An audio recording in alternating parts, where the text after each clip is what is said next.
stories to unfold. Keep your eyes wide open and your soul won't grow cold.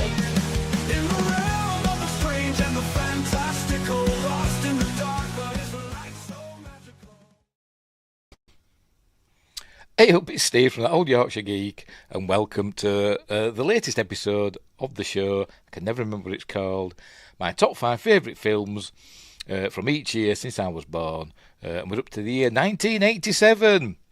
So, some good films in this year. But before we get started, don't forget to like and subscribe, share the videos, drop a comment, hit the notification bell if you're subscribed already. We're live on YouTube, yes we are, we're live on Rumble and we're live on Twitch, huzzah. Also, explore the description for various links for stuff like merch and my books. I've just added a new design today to the merch store. I've ordered the t-shirt for it, so I'll let you know what it's like when it arrives. Wingray says, oh yeah, I have to say something to know I'm here. Okay. Yes, you're here. Wingray. Where were we? Merch. So the t-shirts, mugs, all that sort of stuff. Various designs. I've done another design. I drew a design, a picture, and I don't know whether to add it to the store or whatever. Because I did one. I did the Tomb Raider one, and it got rejected. They accepted it at first, and then it was rejected due to copyright. And I've got another one. I don't know whether it's up there somewhere. One based on Alien. So I don't know whether to add that one. I might give it a go. What the heck, see what happens. Anyway, there's that. There's also my books, which are underneath a pile of things, so I can't get to them.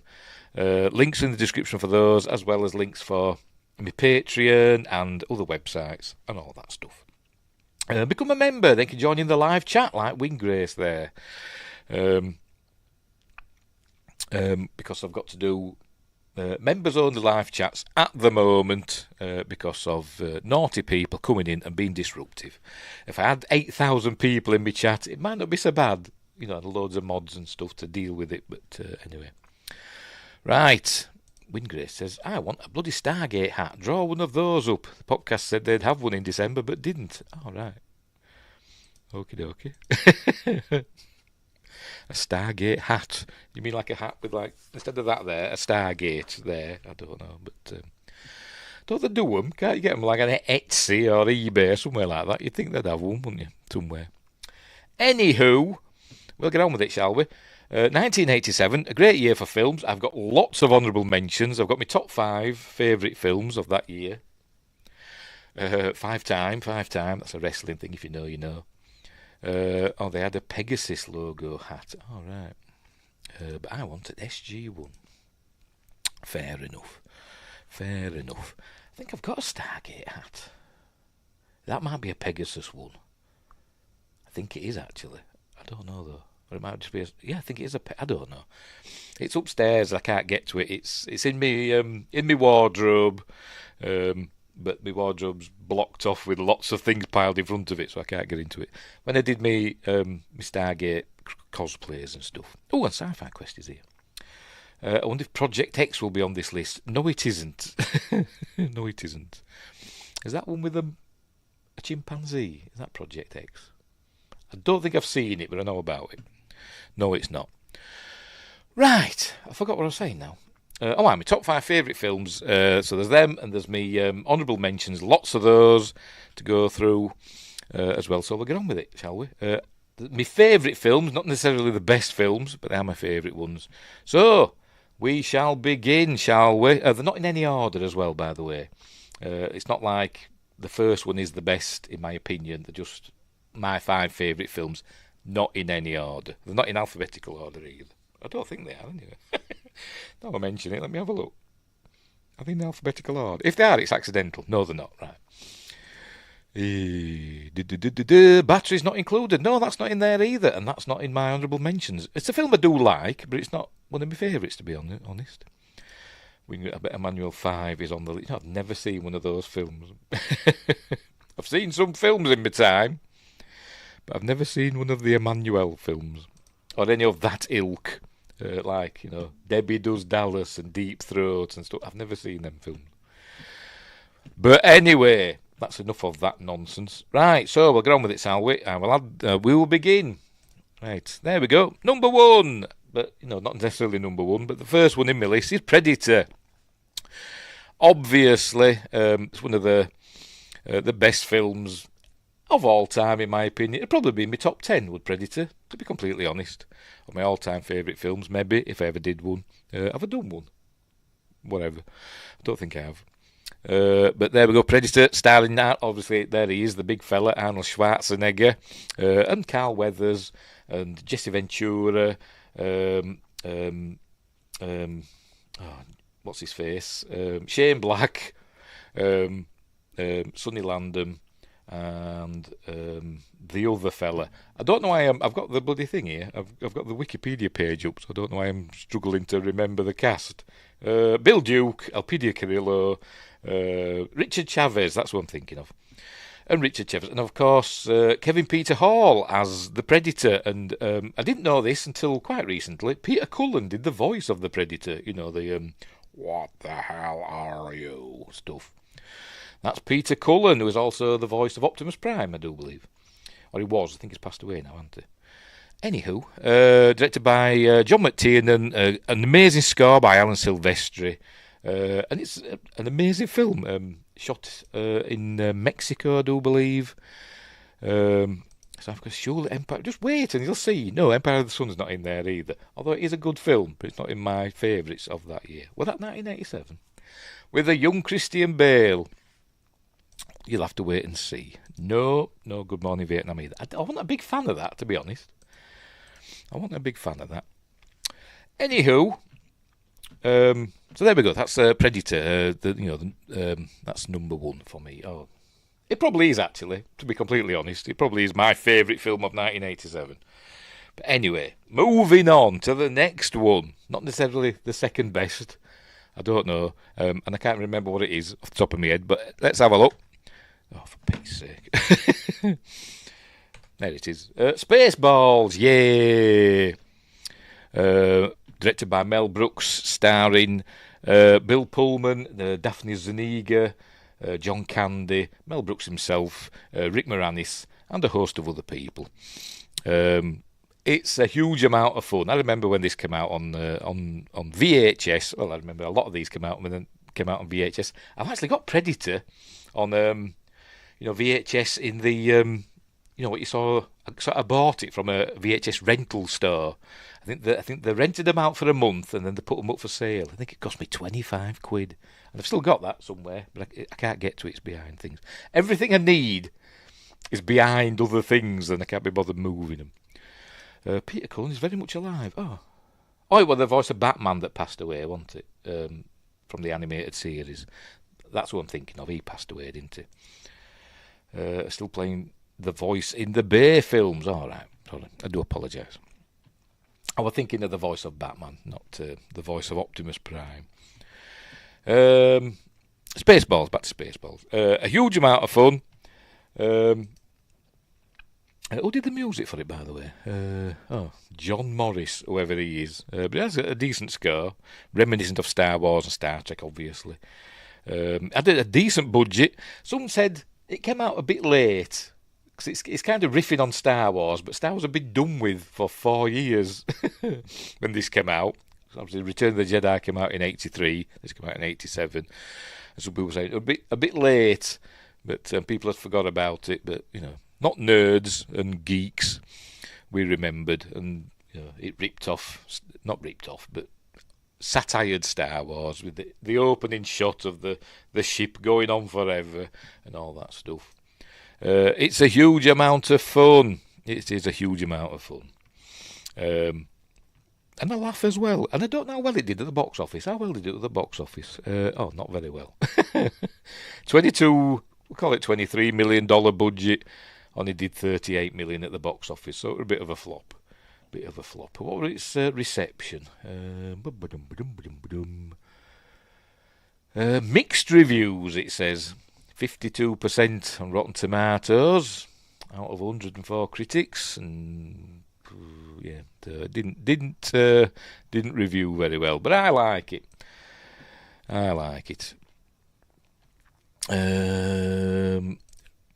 Sci-Fi Quest says Jaws the Revenge. No, that's not in either. Although I do hear it bought Michael Caine a very nice house. They should have hired William Johns to do the music, regardless of talent. There probably is somebody called that, isn't there? Inner Space and Cherry 2000 came out in 87. Well, Inner Space might be on this list, we will see. It's not in my top 5, I'll tell you that for note. 1987, says Adam Green, was the year before I was even born. He says that, the year I mean. You're all young'uns. And Josh Temple's here. Never fear, Maddie's here, harpoon at the ready. But got to be lurking this week. Way too much to do. He's probably skinning a deer or something. It's Josh Temple. He'll be covered in deer guts and blood.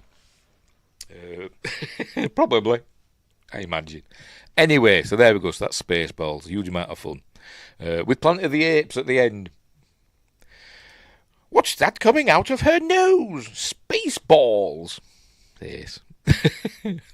Right, what's next? The Living Daylights, a James Bond film. Josh Temple says he was 6 in 1987. And Sam goes, he was 6 too. See, you're all young. You know how old I was in 1987? 20. Oh dear. I'm old enough to be all your dads, all of you. You're all my children. Come to me, children. Don't bugger off, I've got enough with one of my own. Anyway, next up, The Living Daylights, 1987. We know that because that's the year. I don't know why I said that. The first one with Timothy Dalton in it, yes. Oh, there goes South Africa. Oh, shit, there goes the planet. Back to Spaceballs again. Timothy Dalton introduced as James Bond, and you can tell that this were written probably with Roger Moore in mind, although they had toned down in being a bit of a Lothario and all that. It was some of it was still in there, particularly at the beginning of the film. But it's a decent flick. I thought I went to see this at the cinema, actually, now I think about it. I haven't seen many Bond films at the cinema, but this was one of them. Because I remember it came up with a card at the beginning. I don't know if that were in the VHS or the DVDs. I don't think it is, but it came up with a bit of information at the beginning saying that the use of the Red Cross logo in this film, is naughty and all that, basically. Because the bad guys use a helicopter, I think, with a Red Cross on it. But anyway, a decent Bond film. It's got gadgets, and Timothy Dalton's pretty good as Bond. He's not my favourite Bond. A lot of people like Timothy Dalton. I think they feel sorry for him more than out, but it were all right. I liked him better as Prince Barin in Flash Gordon. I think that got him the role of Bond, to be honest. Is Prince Barin in Flash Gordon. But anyway, a decent flick. Where he's got to go up against a Soviet, because it was still in the Soviet era, wasn't it, when the Soviet Union was still around. A Soviet defector, who is a defector, but is still a bad guy. But go figure. But anyway, so there we go. So that's Living Daylights, directed by John Glenn. I think directed all the Bond films in the 80s, I think. Did he? Did he direct? I think he did. I think he directed every Bond film in the 80s. Let me check. Did John Glenn?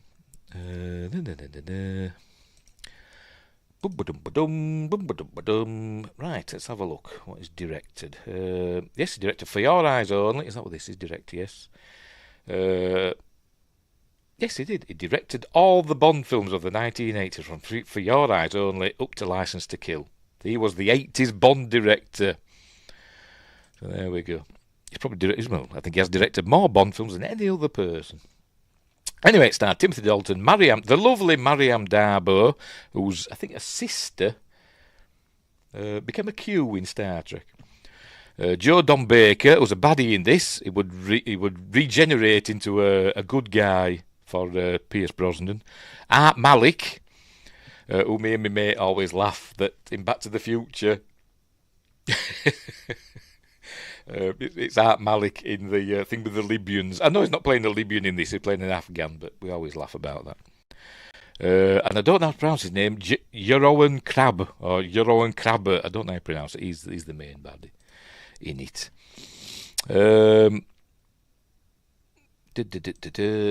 Well, no, wait, hang on. I love a good defector dish. Back to Star Trek. USSR fell on 26th of December 1991. Berlin Wall fell 9th of November 1989. I've got a piece of that upstairs somewhere. I've got a photo of me trying to smash the Berlin Wall. I haven't got it to hand, unfortunately. So let's see if I can find it. Sod it, we're live. I'm going to see if I can find it. So just bear with me. I might have to just remove that a minute in case me... yes, it would pop up there. Right. See if I can find me picture of me trying to smash the Berlin Wall. I think I've got it on Facebook. But I should have it... It'll take me too long to find it in me folders. So, just bear with me. I might have shown you it before. What am I doing? I don't know. Facebook, that's what I'm looking for. I think it's on Facebook. So I'll go into my page on Facebook and search. Right, I'll just type in Berlin and see if that does anything. Probably not. Yes, it does. Right. Here we are. I'll show you now. I will move this over here. Ba-dum, ba-dum, ba-dum. Right. There it goes. There's me smashing the Berlin Wall with some kids watching on. Before my hair went grey, look. This is in 1990, by the way. And I think that in the background, that building project, I think that's a railway station now, I think. But anyway, so there we go. That's my claim to fame. Got a chunk of it upstairs. Have Hasselhoff sign it. Yes, because he was responsible for the failure of communism, wasn't it?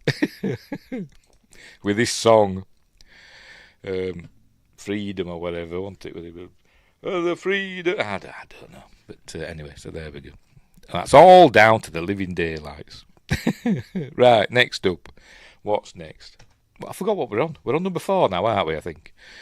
Prince of Darkness. John Carpenter's Prince of Darkness. Not Dracula Prince of Darkness. John Carpenter's Prince of Darkness. Possibly my favourite horror film, to be completely honest. It could be. It's up there. I love this film. A lot of people don't like it, but I think it's amazing. It's even on me... on that there, I don't know if you can see it. It's on the thumbnail. That's in the background. The big cylinder of green goo that's spinning, and it's amazing.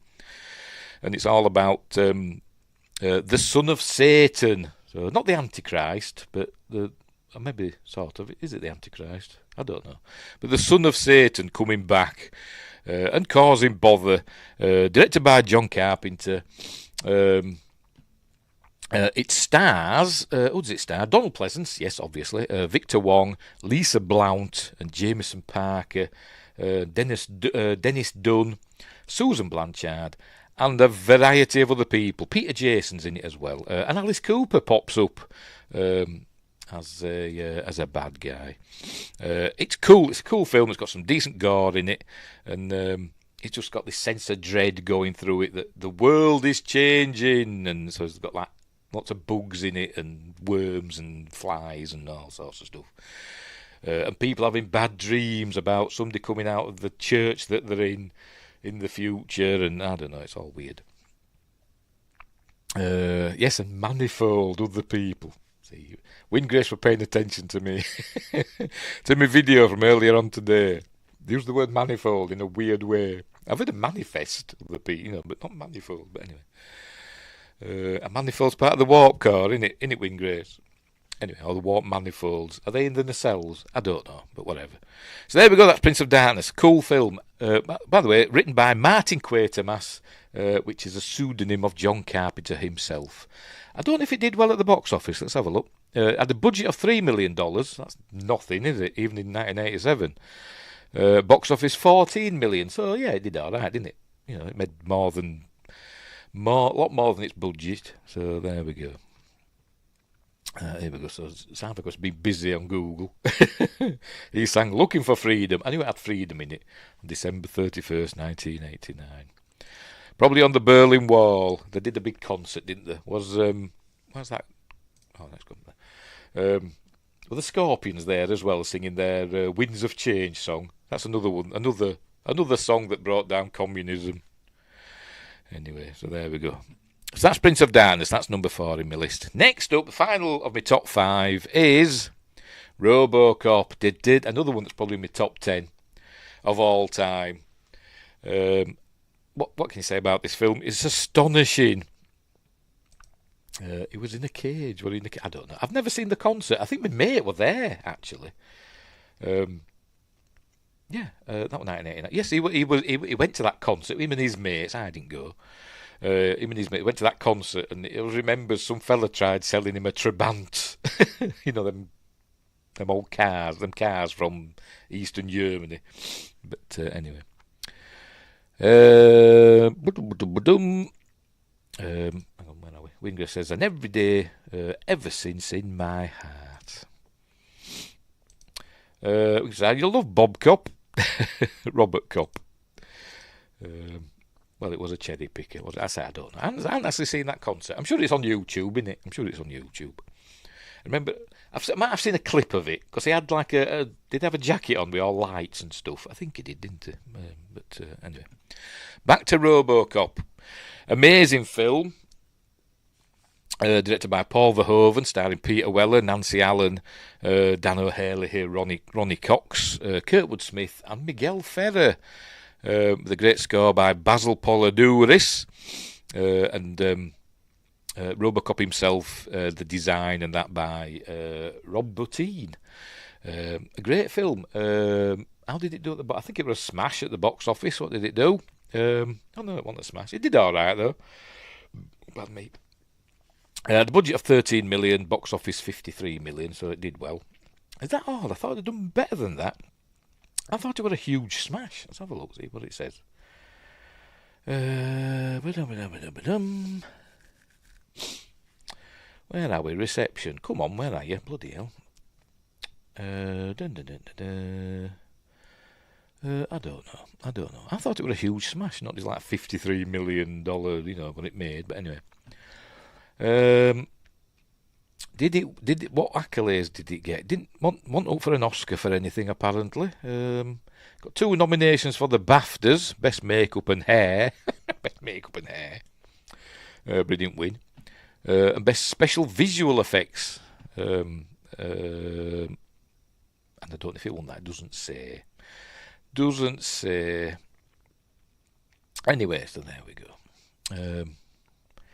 So RoboCop, yes, that's it. A chap who becomes a policeman who gets turned into a cyborg and all that stuff. What can I say? It's amazing. It's amazing. Winger says, ironically, the long arms in this film do not belong to the law. Yes, no, they don't. The long arm of the law. They belong to the bad guy. Oh dear. I just remember The Witches of Eastwick came out in 87. I've only seen that once. I wasn't a big fan. I suppose it wasn't made for me. It's more of a girly film, innit, to be honest. With Cher and... Is it Michelle Pfeiffer? And somebody else. I can't remember. Susan Sarandon? Don't know. Jack Nicholson as the devil, innit? No, Hellraiser. I'd be shocked if I didn't know you.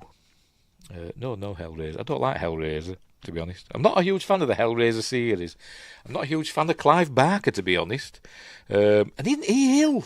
I saw a video of him recently. He's not looking well. I think he's had the big C, I think. He's not looking well. And Stakeout. That, spoilers, that's coming up in the honourable mentions. So there we go. So that's number 5, RoboCop, in my top 5 of 1987. An amazing film. Everybody's seen it, and if you haven't seen it, go and watch it now. But get the extended version with extra gore. Right, so we'll move on to the honourable mentions, and we've got a lot of these. Oh, I've done something. Hang on. Right. Don't get rid of that. I need it. Right. It'll be fun. I've got another video. I've got a video like I did last week. I've got a video of my honourable mentions. So, what have I done? Oh, there we go. So we'll see how we go.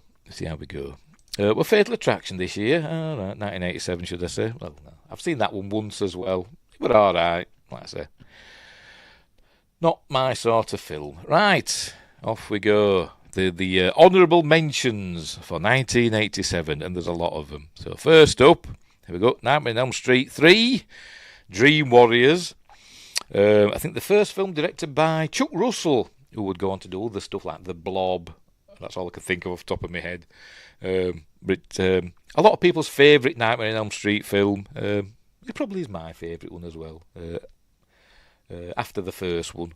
And it's a good film. It is a good film where they learn to fight back against Freddy in their dreams, although most of them don't do very well. In even the main final girl, I suppose you could call her, because Heather Langenkamp returns as Nancy.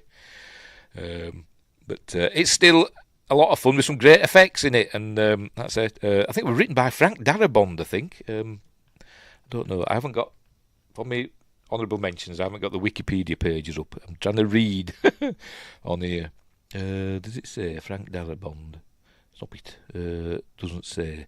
Might be thinking of The Blob. He might have written The Blob. Anyway. Not to mention Superman 4. No, we don't want to mention Superman 4 because that's bloody awful. The 3D was shit. And even though it was in 3D, Nightmare on Elm Street, I don't think it was. But anyway, that's probably why it was shit, because there were none. Anyway, so there we go. So that's Nightmare on Elm Street 3. The Dream Warriors. Oh, and a great song from Dokken. Right, so next up. Lethal Weapon, yay! The first one, obviously. A Christmas film, because it takes place at Christmas. And Justin 34's here saying, hello everyone, classic Nightmare 3 Dream Warriors. Yes, as I said, with a great song by Dokken, Dream Warriors. With the video where, I forgot the bloody name of the guitarist, George, what's his face, the guitarist, off his head on drugs. But anyway. Back to Lethal Weapon. Mel Gibson, Danny Glover, directed by Richard Donner. I think these were the only, apart from the Superman films. Actually, no, they don't count, do they? Because the second one, although Richard Donner did direct the second, essentially, most of the second of the Superman films, he wasn't credited, was he? So I think the Lethal Weapon films are the only films, I'm probably wrong, that Richard Donner did sequels to. I don't know what I'm doing that for, but did sequels to the Lethal Weapon. I don't think he did any others, did he? I'd probably be proven wrong. Sci-fi question. Sorry, I was thinking of The Final Nightmare. All right, fair enough. I think I went to see that at the cinema. I think, yeah. Them, like, wormy things that come out. It was rubbish, wasn't it? Yeah. Yes, welcome to prime time in Lethal Weapon, in Nightmare 3, yes. Lethal Weapon, awesome, yes, a Christmas film. Anyway, there we go. Lethal Weapon. Mel Gibson is the Lethal Weapon of the of the title, because he does say it, and everybody goes when he says it. We'll have to register you as a lethal weapon, and then we all go. He said it. Don't we? A great film. In fact, all the Lethal Weapon films are good, even the bad ones, like Lethal Weapon 4, for instance. They're all a lot of fun, and there were talk of them doing another one, weren't there? With Mel Gibson directing, I think, and I don't know if that's ever gonna happen. They did the TV series, didn't they, which I've never seen, so I don't know if that's any good. But Justin says Richard Donner made his best with the Goonies. Moving on. We'll watch Lethal Weapon go away. And who's next? Oh, here we go. Evil Dead 2. Which I think we did recently in the Friday Night Apart with Fear, didn't we? I think. Not a sequel to Evil Dead, more a remake of Sam Raimi's Evil Dead. Stars Bruce Campbell and other people that you've never heard of. Directed by Sam Raimi. He had a bit more money this time, and it shows on screen. The effects are a lot better, because the first Evil Dead, it was essentially an indie movie, wasn't it? But this one was a lot more fun, more comedic, but it had its share of gruesome stuff. But it were more aimed at being more fun than scary, in my opinion. The first one was genuinely scary in places. This one were more fun. And it led on to Evil Dead 3, Army of Darkness, which, hot take, I'm not a massive fan of. Although I can watch it, but I'm not a massive fan of it.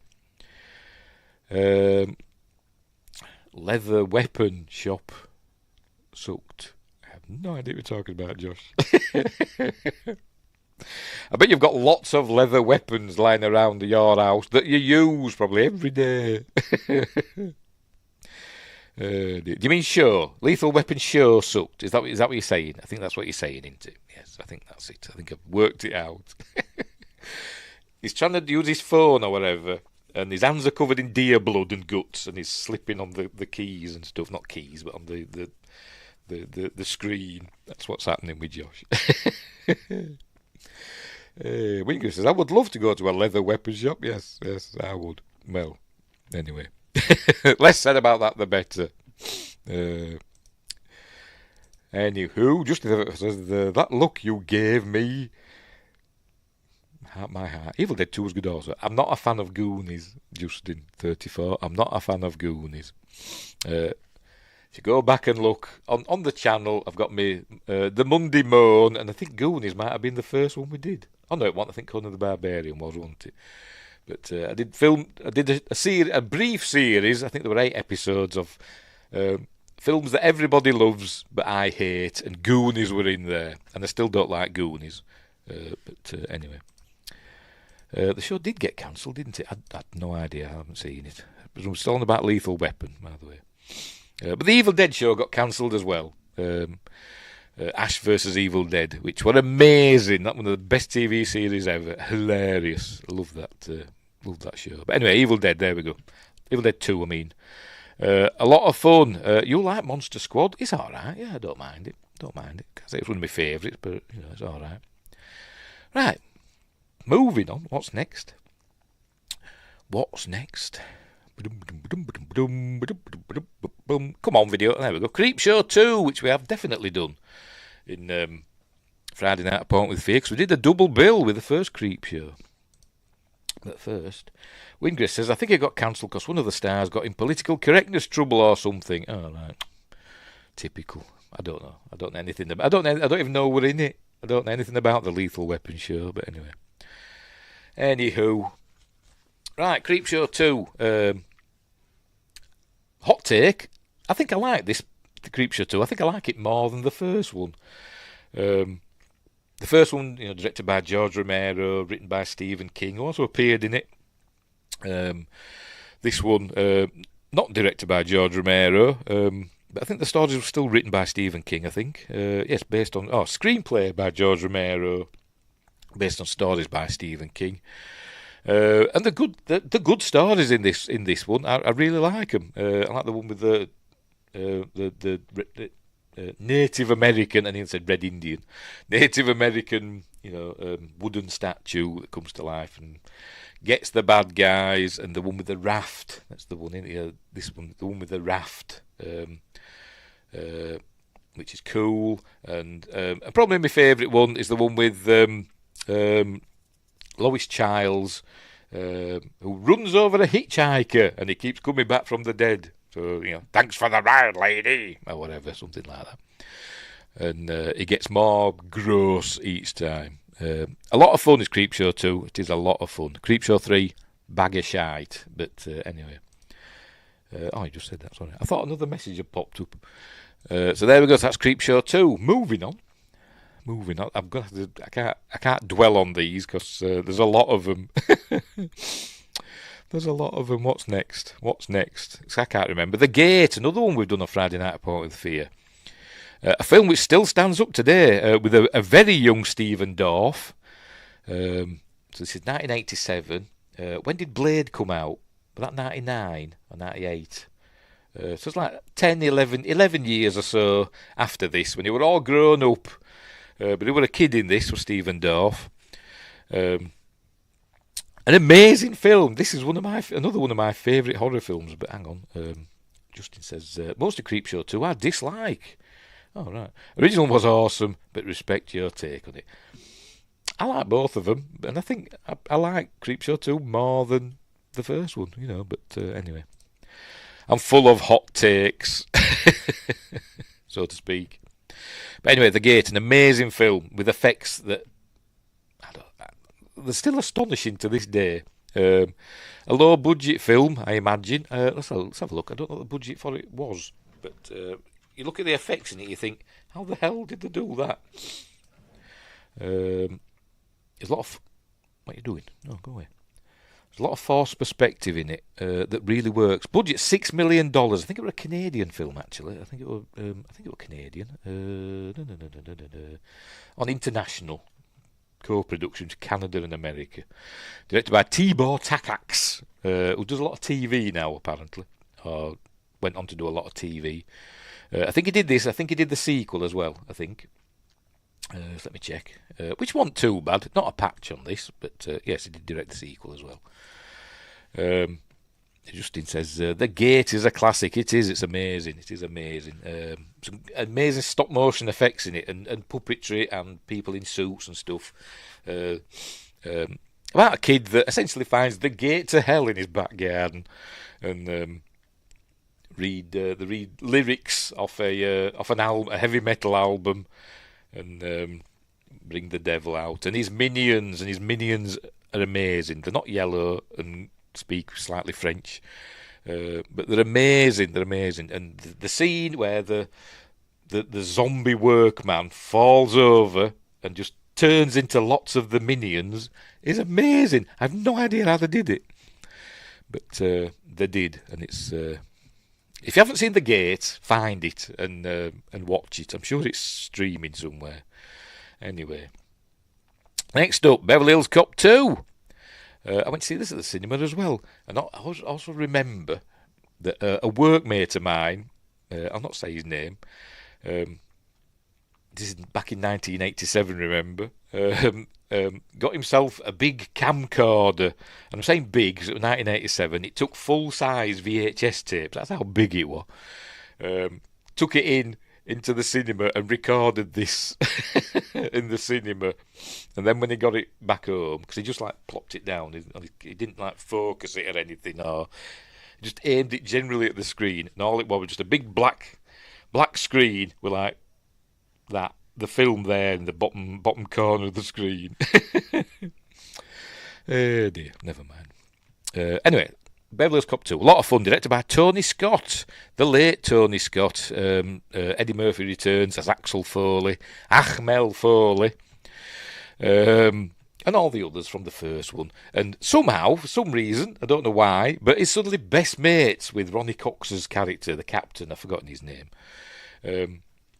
Don't know where that came from, but suddenly he's best mates with him. And he's got to go back to Beverly Hills and deal with bad guys. What's her face? Her that married Sylvester Stallone. She played Red Sonja. She's in it. I can't remember. Does it say there?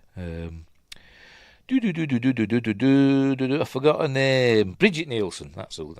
She's in it as well. A lot of fun and car chases and action and all that stuff. Now I like Beverly Hills Cop 2 more than the first. Maybe so. They're equal for me. They're both as good as each other. But there we go. Beverly Hills Cop 2. Lot of fun. Get it watched. Just not the version my mate recorded in the cinema. Next up, right. This one's Harry and the Hendersons. But I remember when it first came out in the UK, particularly on video. I think I rented it on VHS. It was called Bigfoot and the Hendersons, so I thought I'd show that first. It will transmogrify. There we're going to Harry and the Hendersons. The second film in this list with Kevin Peter Hall, because he played Bigfoot. He played Harry in this. A lovely, heartwarming film. It is an amazing film with John Lithgow and Melinda Dillon, who you may know from Close Encounters of the Third Kind. She's in that. Don Amici, who plays a Bigfoot hunter. David Suchet also plays a Bigfoot hunter. He's kind of the baddie, but not really. There aren't really any baddies in this. There's just, I don't know, antagonists, I suppose you could say. But it's a heartwarming film about a family who run over a Bigfoot, and they think it's dead, and they take it home, and it's not dead, and it ends up becoming part of the family. And it's all fun and games and stuff, and a bit of a tearjerker in places, and all that. And apparently Bigfoot, big feet, Bigfoots, whatever, are vegetarians in this. So there we go. Sci-Fi Quest says, not related to anything in the list, but for some reason I have a need to watch the 1990 Tales from the Dark Side movie. Well, you do that then. I've never seen it, I don't think. Justin says, your list is awesome. Love Harry and the Hendersons. It is a lovely film. Which I haven't seen for a while, to be honest. Anywho, next up, The Untouchables. Diddlin'. The music. Ennio Morricone did the music for it, didn't it? Oscar-winning film. Won Sean Connery. I think his only Oscar. For best supporting actor. Because he brought a knife to a gunfight or something. But Don't Touch. That's Motorhead and Girls School, isn't it? A song by them. Who else? Kevin Costner, obviously. Kevin Costner, Andy Garcia, Charles Martin Smith, who a few years earlier, or was it a year later, I can't remember, would direct Trick or Treat. There we go. I don't know if that was last time or 1985. I can't remember when that came out. But Sean Connery and Robert De Niro as Al Capone. I think it's Robert De Niro, isn't it? I'm sure it is. Where are we? Yes, Robert De Niro. An amazing film directed by Brian De Palma, who liked to try his hand at everything, didn't he, Brian De Palma? I liked the Brian De Palma films. He did Carrie, didn't he? He did this. What else has he done? He did Mission to Mars, which I've been trying to get on Blu-ray, but it costs an arm and a leg. But that's a great film, Mission to Mars. A lot of people don't like it, but I love Mission to Mars. And other stuff. I'm blanking. But anyway, so there we go. That's The Untouchables. That's another one in my honourable mentions. What's coming up next? Because I genuinely can't remember. I've got a list that I could look at, but whatever. Inner Space. There we go. Somebody asked if Inner Space were in. There it is. Joe Dante's Inner Space. Kind of, a modern day, if 1987 could be classed as modern day, remake-ish, reimagining of the Fantastic Voyage. No Raquel Welch in this. Stars Dennis Quaid, Martin Short, Meg Ryan, Kevin McCarthy, and Robert Picardo. He pops up as well. And it is a huge amount of fun. Oh, and also, I forgot his bloody name now. Oh, he was in Mad Max 2. Played Wes in Mad Max 2. What's his blooming name now? And he was in Commando as well, against Arnold Schwarzenegger, played the baddie in Commando. I forgot his name. He's in it as well. But don't have any lines. Correct. Only win for Connery, says Justin34. What are you prepared to do? Oh, yes, he says that to Elliot Ness, doesn't he? Great movie and soundtrack. Yes, it is. It is. Anyway, back to Inner Space. Oh, look, executive producers Frank Marshall and Kathleen Kennedy. Boo to Kathleen Kennedy. I think Steven Spielberg's in there as well. Yes, he is, because it's an Amblin film, I think. Is it? Yes, an Amblin Entertainment film. Great effects in this film. Because I think it's Industrial Light and Magic doing the effects of him going inside. He gets shrunk down and injected into Martin Short. Hilarity ensues because he learns that he can control Martin Short from within by connecting himself to his nervous system and all that. So fun and games. He can even change the shape of his face to make him look like Robert Picardo. It is a huge amount of fun, and I haven't seen it for donkey's years, but it is a huge amount of fun. So there we go. Inner Space. Next up is any minute now. There we go. Full Metal Jacket. Stanley Kubrick's Full Metal Jacket. Obviously, a Vietnam film filmed in London, sound stages and in an area of London. I think it was like a power station or something, or a factory or something that were being demolished. So all the Vietnam parts, they've brought palm trees in, made it look like Vietnam. Filmed it there. Matthew Modine, Adam Baldwin, Vincent D'Onofrio, who plays what's he? I've got his bloody name now. What am I like? In a probably a career-defining role, to be honest, for Vincent D'Onofrio before he became in Daredevil. What do they call him? The boss. I forgot the name of the character. Anyway, him. And Ali Ermey. I think Ali Ermey's feature film debut. It was supposed to be there as an advisor, military advisor, and ended up playing the sergeant major, training him. A great war film, and the horrors of war and all that stuff. It is a cool film. Right, moving on. Full Metal Jacket, which I don't know, refers to bullets or something, doesn't it? Sci-Fi Quest, I don't know. There we go. Sci-Fi Quest. Stakeout. Richard Dreyfuss and Emilio Estevez. Which is a good cop caper film, and also a good comedy as well. And the sequel, Stakeout 2, is that what it's called? No, Another Stakeout. It's not bad either. But this one is them two. They're on a stakeout with oh God, I forgot her name. No, it's not her. I'm going to say, is it Jack O'Neill's favourite actress? But it's not, is it? She were in Back to the Future Part 3. I can't remember. I'm going to look it up. Hang on, Stakeout. 1987 film. Madeline Stowe. I was thinking of the other one that were in Back to the Future 3. They kind of remind me of each other, Madeline Stowe and the other one that Wyngrace is probably telling me any second now. But anyway, they've got to stake her out because she's the girlfriend of a bad guy played by Aidan Quinn, I think.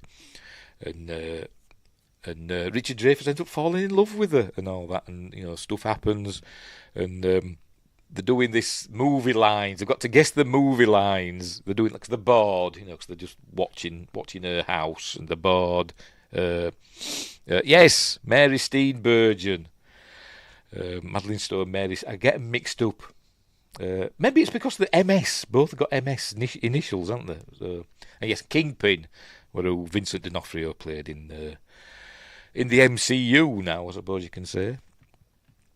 But anyway, in this one it's Madeline Stowe, and I forgot what I was saying. Oh, doing the movie lines quiz because they were bored, and Emilio Estevez does the movie line to Richard Dreyfuss. He says, "This wasn't a boating accident," and Richard Dreyfuss says, "I've no idea." And he goes, "Oh, you're hopeless." Because obviously Richard Dreyfuss said that in Jaws, didn't he? Which got a laugh. So anyway, so that's Stakeout. A lot of fun is Stakeout, and so's the sequel, Another Stakeout, which I think had I forgot her name as well. Never mind. Somebody will become famous. Next up, The Lost Boys. A lot of people's favourite vampire movie. Not my favourite vampire movie, but it's still a good film. Still a very, very good film from the late Joel Schumacher. Starring Kiefer Sutherland, Corey Feldman, is there way at the back, there in the poster. Jamie Gertz, there she is. She were in Twister as well, wasn't she, with Jamie Gertz? Corey Haim. Corey Feldman. Where's Corey Feldman? That is Corey Feldman. Yeah, sorry. Corey Feldman were one of the. No, Corey Feldman's not on that. That's Corey Haim, isn't it? Corey Feldman was one of the Frog Brothers, wasn't he? Anyway, Barnard Hughes, Jason Patrick. There he is. Who I didn't realise is the son of the priest in The Exorcist. But anyway. Like I said, an early-ish role for Kiefer Sutherland. A great vampire film. It is really, really good. But there we go. What can I say about? Everybody knows about Lost Boys. What can I say? Do you like your maggots? Is it David? No, he's David, isn't he? Michael, whatever. But anyway, there we go. That's The Lost Boys. Right, what's next? We're getting there. Master of the Universe. Hang on. Went to see the sax player from this a couple of years ago. He's been over here. There's a convention over here called For the Love of Horror, and I think he appeared there a couple of years ago. I don't know if it was just before or just after COVID that he appeared there. I can't remember. I don't know his name. I wasn't there. I didn't see it, but I didn't see him. But I know he still plays the sax, doesn't he? He used to be Tina Turner's saxophonist, wasn't he? He's been on stage with her, hasn't he? Anywho, back to the films. Masters of the Universe. It's not called He-Man and the Masters of the Universe. Don't know why, but anyway, Dolph Lundgren as He-Man, Frank Langella hamming it up. Pardon me. Apparently, it's one of Frank Langella's favourite roles for some reason. Playing Skeletor. It's not like in the cartoons. It's not like, hey, I'll get you, He-Man. And all that. It's not like that. It's more erudite. But anyway, I really like this film. They get to Earth, and then it kind of goes downhill a bit, because, you know, they're supposed to lower the budget to bring it to Earth. And where they encounter Tom Paris. There we go. What's his face? I forgot his bloody name now. I'll tell you, I'm rubbish with names tonight. Anyway, and it's got Courtney Cox in it as well. He's not even on the poster. Look, in the place Tom Paris. Robert Duncan McNeil. Yeah, got there. Yes, Win Grace, Tom Paris, Robert Duncan McNeil. Yes, I got there first. Yeah, a really fun sci-fi, adventure. Apart from bloody, is it Gweldor, whatever they call him, the bloody alien thing, played by Billy Barty. Bloody awful thing. They could have just got rid of that. It's a waste of time, but never mind. With a great score from Bill Conti, directed by Gary Goddard. I don't know what else he did. The name rings a bell. I don't know what else. I've seen him do. But anyways, there we go, Masters of the Universe. I think we're nearly done now, actually. I think we're getting there. But I could be wrong. Where's that going? Over there. I think with 3 more.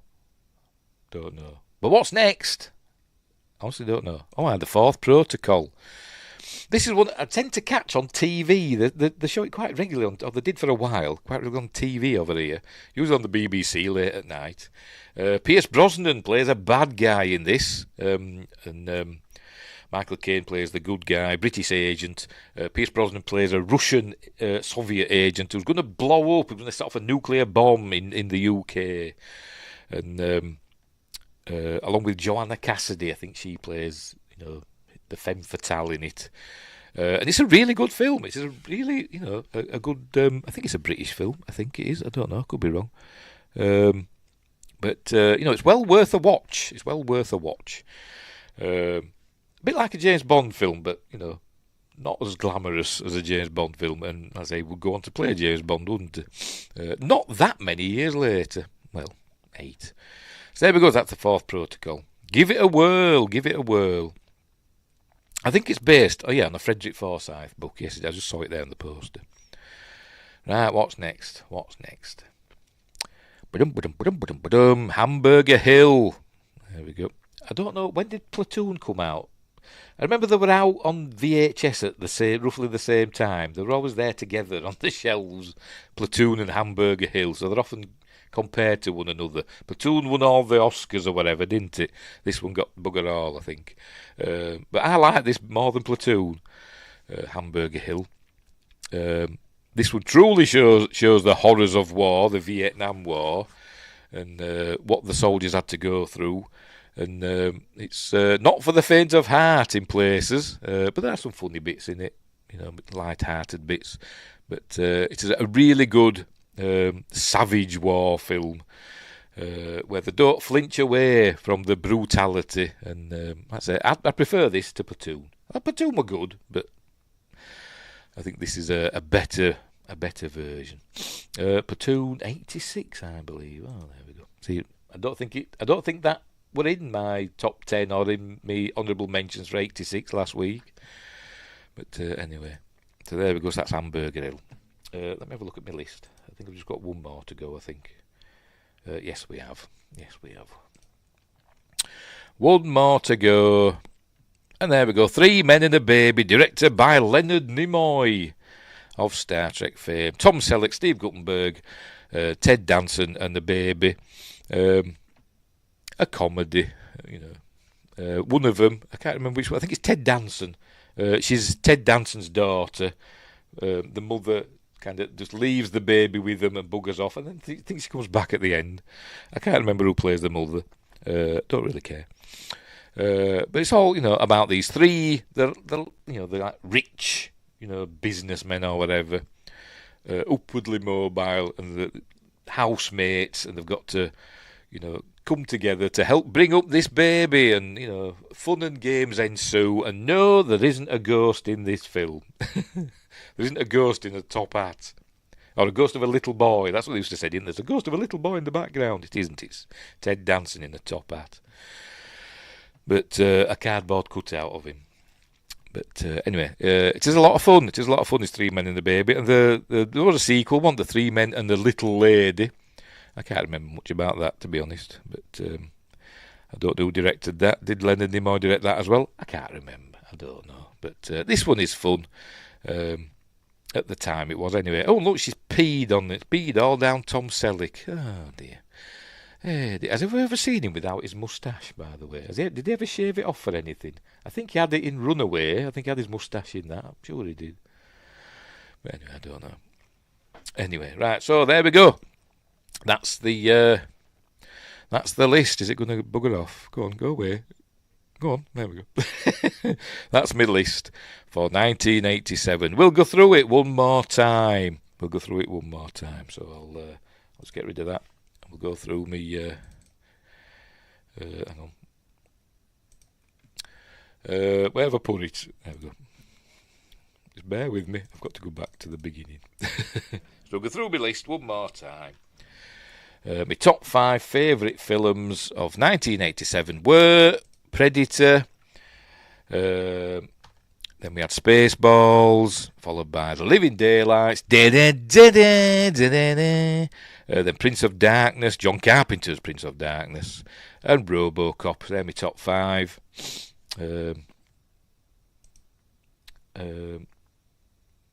Like he had it shaved. I have no idea. So that's me top 5, I think. Yes, that's it. And then my honourable mentions, we'll go through those again. Oh, what have I done? I've done something wrong. Pressed the wrong key, as usual.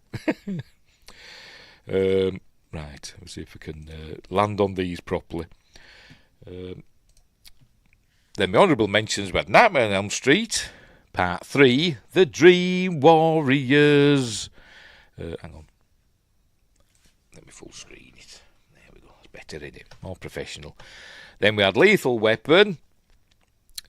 Who sang the song for that? It's going through my head now. The end credits. I can't remember who sang it.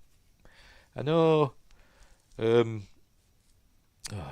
did the music? Michael Kamen and Eric Clapton did the music, but I can't remember who sang the song at the end. But anyway.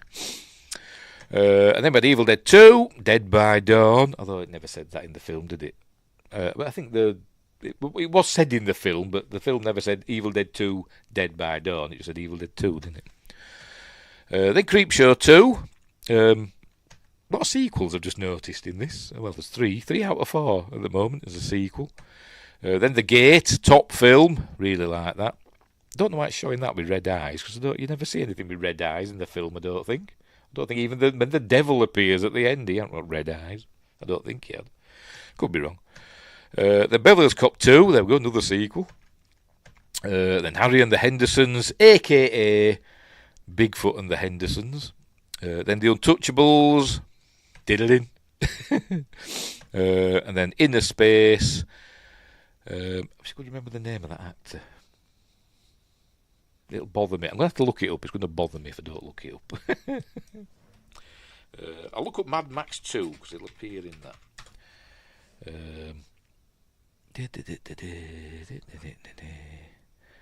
Why is it not showing him? Vernon Wells. That's the fella, Vernon Wells. I think I've got his autograph. Yes, I have. Not that I've met him to get the autograph. I think I bought it in an autograph auction. Or won it in an autograph auction. Vernon Wells, he's in Inner Space.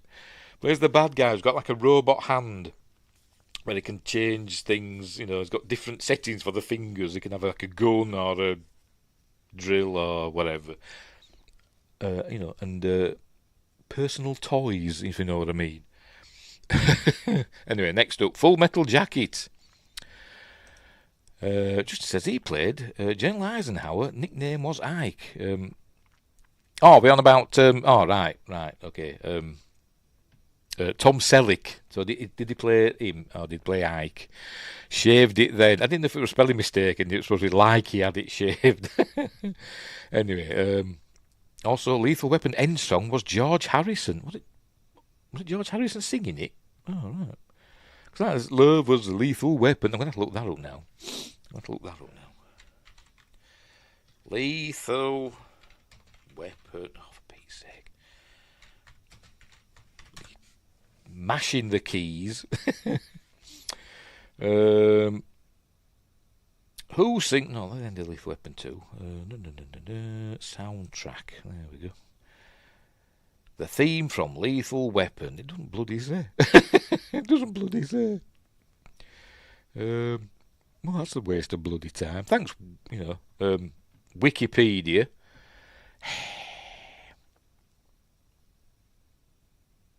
Title track performed by Honeymoon Suite. Is that who it is? Honeymoon Suite. I have no idea.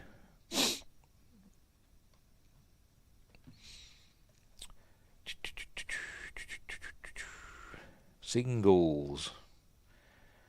87. Just says Lethal Weapon. Got to number 54 in Canada. Didn't chart anywhere else apparently.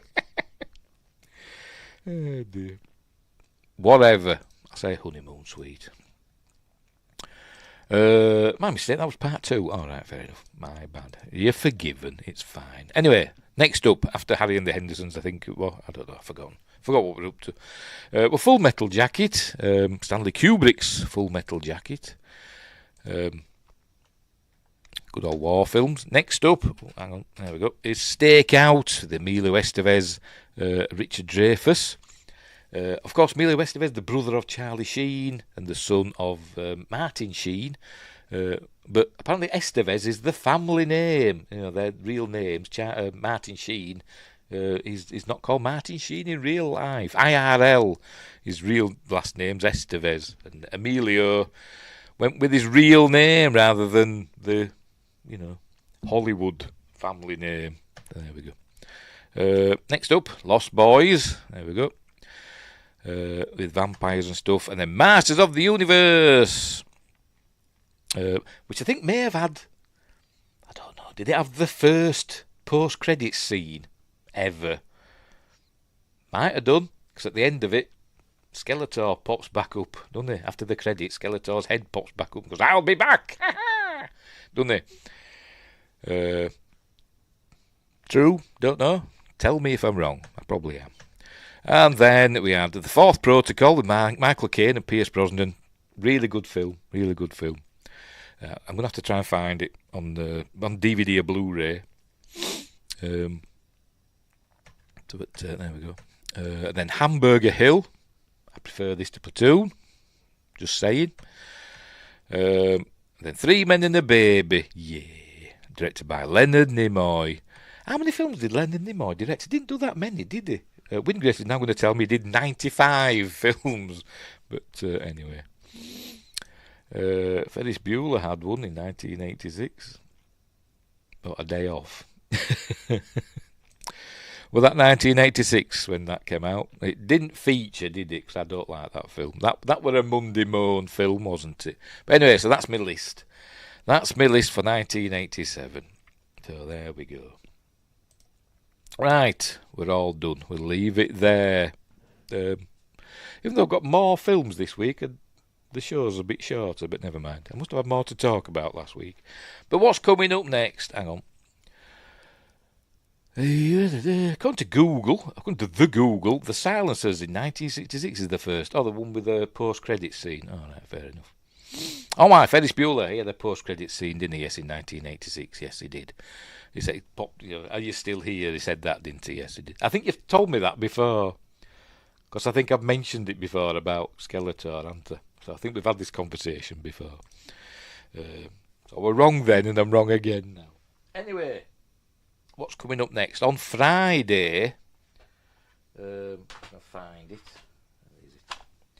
For Friday night, A Point with Fear this week, we're doing Poltergeist 2, The Other Side. Poltergeist 2, The Other Side. Which should be fun. And then next Monday, for Magnificent Mondays, we're doing the animated version, the 1978 Watership Down. So prepare to be traumatised, as I was twice at the cinema. I saw it twice at the pictures. And I don't know why, I bought this on DVD recently, Roswell with Cal MacLachlan. I love this film, it's great. And I saw it on Amazon on DVD, I thought, sod it. DVDs are still worth getting. You know, they'll go like, oh, you need Blu-rays and all that, but sometimes Blu-rays aren't available. You've got to make do with a DVD. But anyway. Right, we're all done and dusted. I'm trying to think if there's anything else I should say. I will reiterate, don't forget to like and subscribe and all that stuff. And become a member and all that jazz. Anyway, right, so I'm all done. So I'm going to go sort out something for me and that lad upstairs, my son. Some grub. So that's what I'm going to do now. If you're wondering what to do next, go over to Sci-Fi Quest channel. He did a video today, doing a reaction to the trailer for Alien Earth. Or not the trailer, a teaser for Alien Earth. That's coming, isn't it? So, and Windgrace, go subscribe to Windgrace's channel. He's always doing things. Is Windgrace. Regular uploads. And hang on. He also says sometimes even VHS is worth it. I do have a VHS player, but it doesn't get used very often. But DVDs are still worth a punt. They still are, and the picture quality can still be quite good. I watched My Crocodile Dundee. I've put it away. I think. Yes, I have. I've put it away. But I watched My Crocodile Dundee on DVD on Monday. And I was surprised at how good the picture looked on me, on my 50-inch telly. Pretty good. Yes, if you can't get it elsewhere on VHS, yes. And Justin says, awesome list and fun as always. Thank you very much. Even though Justin doesn't agree with my opinion of the Goonies, which I don't like, and Creepshow too. But anyway, right, I'm going. So. Thanks, Windgrace, and thanks, Justin34 and Sci-Fi Quest, and Adam Green, and Josh Temple, who's hopefully he's got all the guts out of his deer now, and he's not messing his phone up like he did earlier on with all the blood and stuff. He's dealt with that, and now he's doing the rest of the cleaning up, I'm sure. Oh dear. Windgrace says, take care. Josh is in his holy temple. Yes, he is. He is. Which is Friday. Terrifying, not a terrifying film, but a terrifying character in a film that's not as good as the first one, but, it's still pretty good, is Poltergeist 2. I don't think we'll ever be doing Poltergeist 3, because I was never a fan of that, but anyway, that's by the by. That won't be featuring in my top favourite films of whenever that came out. 1989-ish, something like that, wasn't it? I don't know. Anyway... all good, says Justin. Right, so, thanks for watching, wherever you are. By the way, 1988's coming up, isn't it? I forgot to mention that. I usually give you some clues what's coming up in 1988. Right, what we got? We've got a horror film, and 2 horror films, actually. 2 horror films in my top 5. 2 horror films, an animated film-ish, and 2 action films. And in the honourable mentions, another year with lots of honourable mentions. How many is there? 3, 6, 9, 12, 13 honourable mentions. Horror, comedy, sci-fi, action, etc. And some we've featured in other places, either on Magnificent Mondays or Friday Night A Point with Fear. I think. Actually, no. But some we've done on Magnificent Mondays. Anyway, right, I'm going. So, thanks for watching, and wherever you are, look after each other. Hang on, get sorted. And until next time, I don't know where me intro is. I've lost them. Oh, there they are. And until next time, I'm hopeless. I'll say they. That old Yorkshire Geek with stories too.